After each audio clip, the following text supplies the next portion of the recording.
Hello there, and welcome to a new build guide. I have another archer build for you. This time we're going down with the dark culture.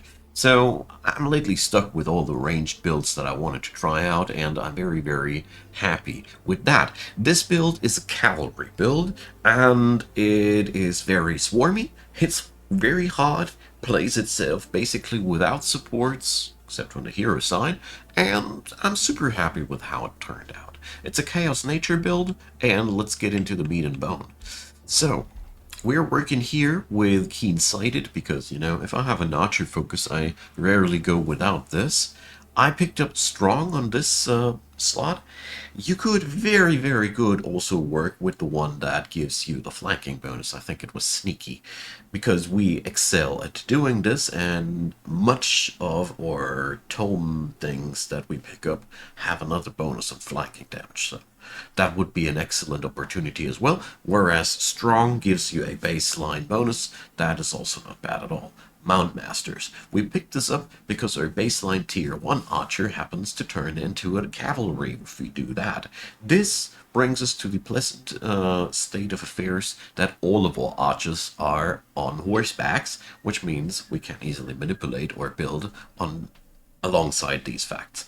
So, in the cultural traits, I picked up mana channelers because, yeah, there's a lot to summon in this build, and it's really cool if summonings are cheap. I think this is exchangeable if you don't mind having a higher pressure on your mana bank, and, well, if I would exchange it, I think I would even go so far as going right into Fabled Hunters or something like that to get some sweet archer bonuses and raiding bonuses, but, well, that's my few thoughts. Ritual Cannibals on the other side, well, I see this pretty much as mandatory-ish. Dark culture is always in need of some help in the support side, but the fun part is, since the Call the Week has been reworked as it has been reworked, a smidge of extra support is enough. Ritual Cannibals serves exactly this role. This also brings us a nice side effect. We can counter any necromancer and resurrection shenanigans with that. We just eat the dude. So if somebody was really annoying, make sure that you destroy the corpse afterwards. And the other pleasant aspect of it is that our cities grow when we destroy stuff, and also we gain mana. But seriously, that food production comes in very handy. Now, tomes. Let's talk tomes. I started out on this build with Horde, as the Tome of the Horde gives us a lot of things that the Dark Culture can work with pretty nicely early on. Spawnkin goes without saying, it's a nice steroid for your damage. I really love what this does, and there's nothing more to be said. Summon Irregulars gives you the ability to just give you low tier units out of your mana bank, and since we have the traits as we have them, it's really effing cheap. We also happily take the Houndmaster into our ranks. The Houndmaster has two big advantages. First off, he has a ranged attack that hits relatively hard, and he can proc that with one action point left, which means he's really good at positioning himself and attacking somebody.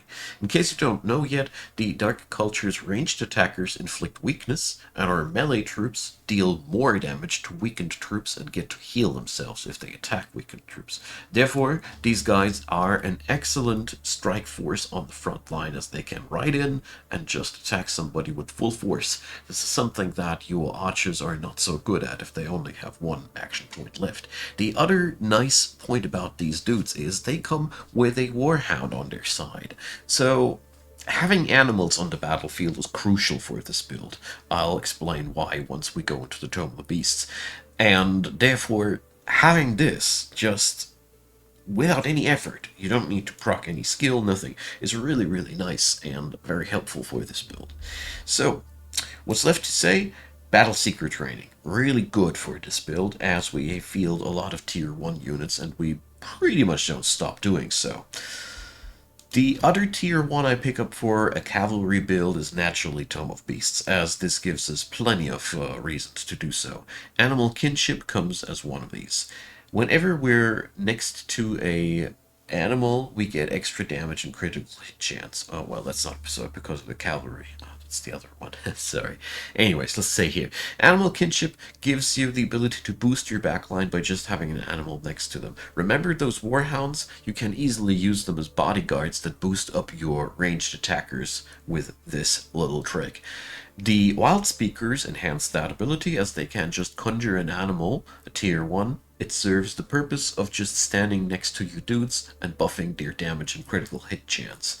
Pack leader, that's the one I was talking about. So being cavalry now yields you another 10% critical hit chance and the flanker trait.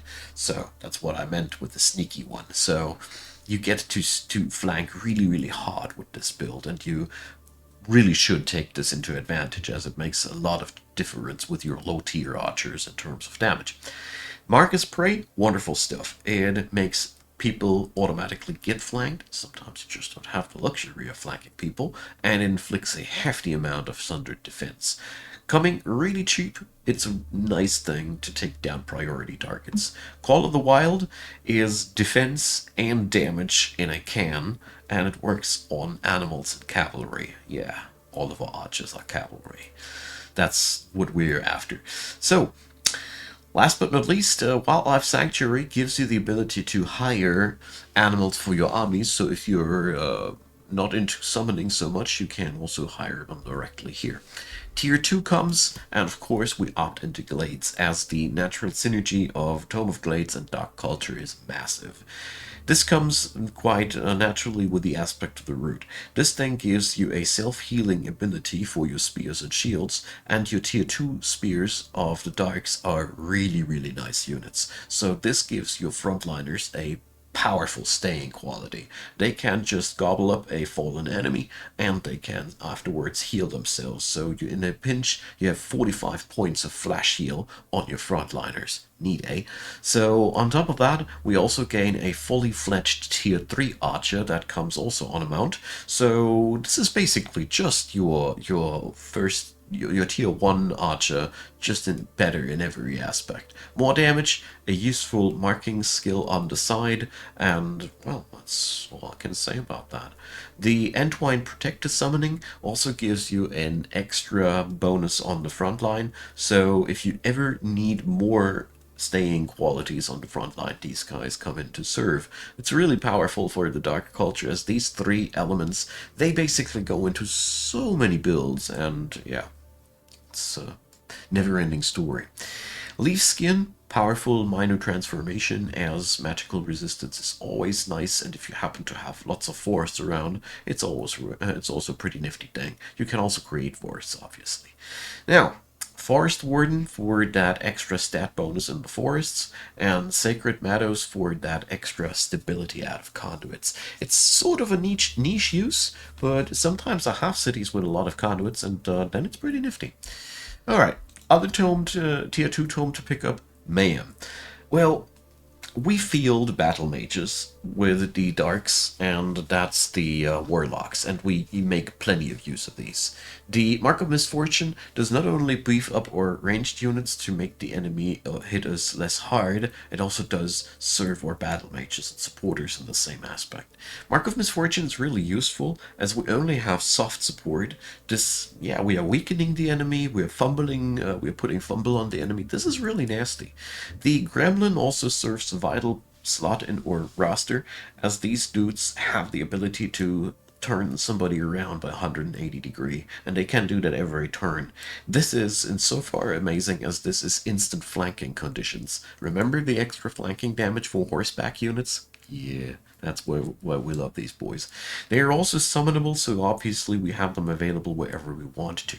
Curse of Misfortune and Infectious Insanity are really powerful battlefield tools, so feel free to use them to your own liking. So Confusion, I don't like what it does for the price that you have to pay. That's my bottom line.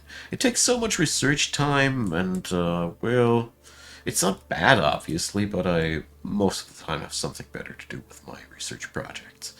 Mark of Misfortune for your heroes, yes please, but it's exclusive for battle mages, so that's a little bit sad. Tier 3 comes, and obviously with an animal-based build like that, Tome of Vigor can't be skipped, I think. So, Empowered Beasts makes all of the beasties that you summon go Super Saiyan, as they now have 20% more damage, 10 more HP, and lots of other goodies. If they have any class in common with your other unit enchantments, it really serves a similar purpose. But it's basically spawnkin for your animal units. Also, we have cheap access to tier 3 and 4 animal units now via summoning. You might have noticed why I picked up the cheapened summoning trait here by now. Totem of the Wild blurts out more random tier 1 animal units. It is really useful as we love to be surrounded by animals, obviously. Unleash Beast is a steroid which can be applied on animals and cavalry alike. The Berserk is a little bit unfortunate, but beyond that, it's a very, very powerful little tool. Supergrowth is a no-no for this build as we are riding Spawnkin. You could, if you wanted to, swap out of Spawnkin or never ever pick up Spawnkin. It's up to you. Animal Handler, well, this is pretty much a must-have, in my opinion. Well, it makes our animal or cavalry units so strong in their resilience. I love that. So, tier 3, the other side that I want to pick up for this build is Pandemonium.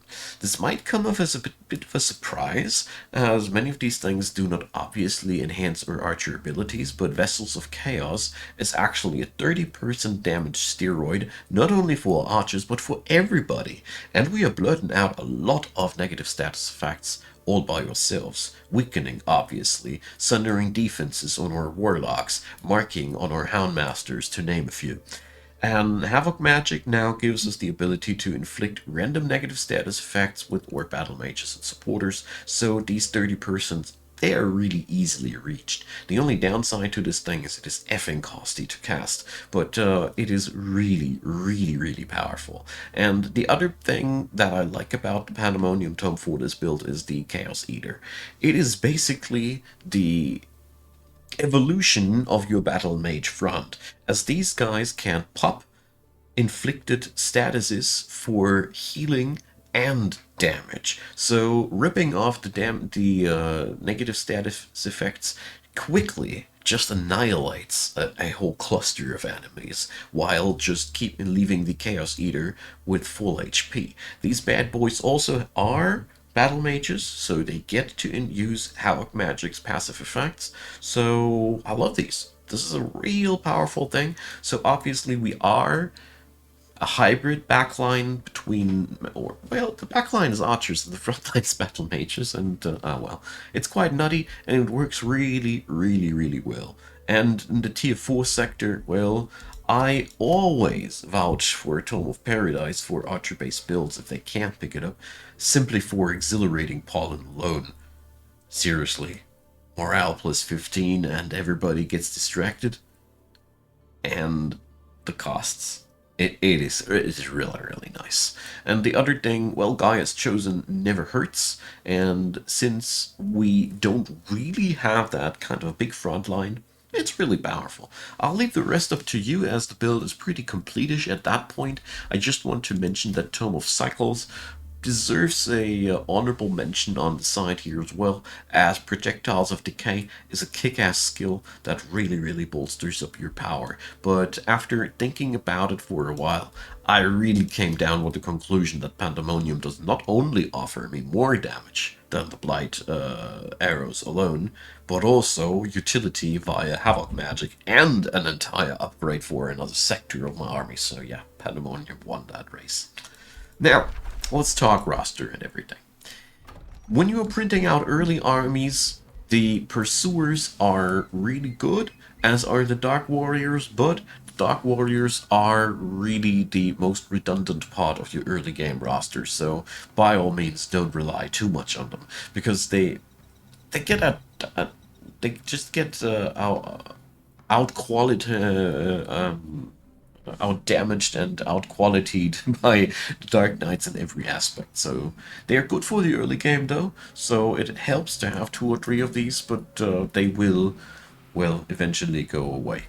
Pursuers, on the other hand, well, since it takes a while for us to get a real tier 3 roster going, they're useful, but the Houndmasters do have a very, very close up quality to these. But at the end of the day, I think mixing Pursuers and Houndmasters is a very, very wise choice. So let's stick to the tier 2 roster. The Houndmasters, there's one important thing to say. They are really squishy compared to other tier 2 units. That's as a payoff, because they spawn with 2 units. The Night Gods are an integral part of your front line. They are really nasty to kill. They also come with the Dark Stalwart trait that sunders defenses and resistances. Remember the many different negative status effects for Pandemonium, so these guys are beneficial to have them just standing in front of the enemy. These make the major backbone of your front line, and they are the reason why the Dark Warriors just don't have really, not real much of a purpose in your mid-game build. Warlocks, on the other hand, are integral. Their damage on the auto attacks is not really what makes them matter. I mean, eventually Misfortune, Weakening, and Havoc Magic gives them a really nice utility role, but no, it is Sundering Curse what we're primarily after when we are hiring these dudes. They can easily soften up priority targets, and with the help of 2 or 3 Warlocks, tier 4 to tier 5 units are a breeze to kill, because you can just stack up so much sundered defenses on the enemy. It's really wonderful, and this build needs these guys as much as it needs these guys. The Wild Speakers are an odd bunch. They are useful in terms of conjuring animals, but they are not good as they pick up army slots in our build, and they are no healing supporters. Therefore, well, it sounds weird, but they get more useful the later the game goes, because early on you don't need this stand aside an animal bonus so much, and the other thing is Unleash the Beast shines later on when you have these tier 3 and tier 4 animals that you can't buff with that. Before that, Wild Speakers are a little bit underwhelming, so feel free to get the Wild Speakers later down the road. Mind you, though, if you want to have animals in a big, larger scale by recruiting them in the city, they are really powerful as they reduce the upkeep of animals. It's a really, really nice little trait that's easy to overlook. Tier 3 comes, and we are talking about Dark Knights here. So Dark Knights are amazing for us. They are just not a resilient frontline. They are damage dealers, but amazing damage dealers, as they get all the bonuses that we racked up onto cavalry units. They can be buffed by all the spells that we got. They hit like a truck with their basic attack, and Dark Surge is also really nifty, as they can burst with that and with a nice AoE effect. Not many shock troops on tier 3 get to deal that much AoE damage. The downside is a full turn attack, so, well. Anyways, Glade Runners. These are what will replace all of your Pursuers eventually, when you can't afford it. They are just a better version of what you got before. More damage. Tracker's Mark is an amazing skill, as it increases the damage of your Houndmasters as well, without having them to sacrifice their war dogs to mark the enemy.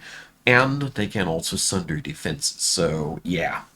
As many as you can afford. Basically, they will replace Pursuers. You can use the Pursuers afterwards for city defenses and shoving them in front of situations where you just need to get something done real fast. So they don't really lose their attractiveness.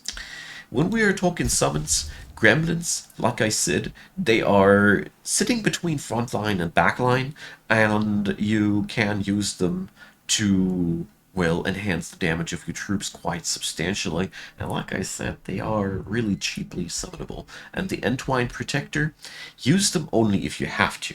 I have noticed with this build, with a couple of support skills on my heroes, that I really didn't need these guys. But if you need more staying power, namely if the enemy has a lot of bursty stuff. I mean, there are some AI enemies that just fling out killer AoE spells all time long, and yeah, that's where these guys shine. Healing Sap is an AoE heal that you can trigger for that regard, so that's really, really powerful. And Wild Animal Summon spells are your bread and butter, so basically you want to fill up your ranks with that fodder. Slot-wise, well, 50% at least of your backline should be ranged stuff that's composed out of supporters, archers, and battle mages. I'd even go to 60%, but not beyond that, as this build, even if it focuses its power into archers, it still needs sort of a front line to tank stuff for it. That's just the thing that you can't really avoid here. The course of action in battle is very simple. Your archers always have to act first, or your ranged attackers, to inflict the enemy with weakness, so your melee dudes get to trigger Call the Weak in the front line. That's a really, really integral thing that you should never ever skip out, or your Dark Army will lose a ton of its punch. So, economy wise, it is very pleasant to see where this build ended up. Obviously, we have a lot of nature and chaos, so expansionism is really on our side. What I really love about this build is that it is very good at thriving in battle. The chaos traits allow you to give to yourself free units. Mana can be very easily transformed into units, and the extra little smidge into shadow affinity that we got via or origin in the dark, because you see we don't have anything else for that, allows us to go into knowledge extraction and all seeing. That's really nifty, as you have an innate access to a strong knowledge production this way. What I really want to point out, though, is you should really rely on your big oomph that you got right from the get-go. This build has a massively easy time in getting itself a big cluster of units together relatively quickly. And at this point of the game right now, I'm working on training the next cluster of units in the next town, because this is just very important to have as many armies as possible to keep killing. You have so much momentum that you gain kill stuff. I strongly recommend to use yourself cities that you conquer to vassalize them and stay in touch with them, as you can easily get yourself a second Whispering Stone here and eventually a third one even here. So you can milk that all seeing for 1 degree, and redeclaring war on vassalized cities once vassalization runs out gives you an opportunity to go for more knowledge extraction. I point this out as this build is really good at propelling itself technology-wise into a very quick victory. So you should really focus on swarming the enemy and taking advantage out of that. As a last thing, I want to stress out that night guards are really important for your front line, and the Rally of Allegiance and conquering cities to get yourself parts into your build that you can't get is very nifty. I mean, in this build, I had or in this run, I had a lot of luck with a double pick on Mass Rejuvenation. So we had very early on a very high staying power, and I found randomly a Scald. But if this doesn't happen to you, you can pick up things via either the Rally of Allegiance or conquer a different city. And many situations, for example, a feudal city with a couple of bannermen for this build would be massive. There are so many things where you could acquire a foreign piece of supporter or something like that. For example, here I went and picked up the war shaman of the barbarians. It's not really brilliant, but it's better than nothing, and I really enjoy the opportunity to fix up things in between. So that's something you should really keep an eye out. If you feel like there's something you want to pick up on the road, do so. Anyways, that's all I got for this build. It's been a really nice ride. The animal and cavalry synergy is massive. There's a lot of damage. You have a very replaceable and fun front line, and this build is surprisingly tough. As Call the Weak, Cannibalism, and all the other little things give your frontline dudes a lot of staying power. Enjoy. Leave a thumbs up, consider subscribing, check out the description box. Feel free to support Icon Gaming, and many thanks if you do so, and many thanks for you watching this video up until the very end. Deeply appreciated, and I hope you have a good time. Bye bye.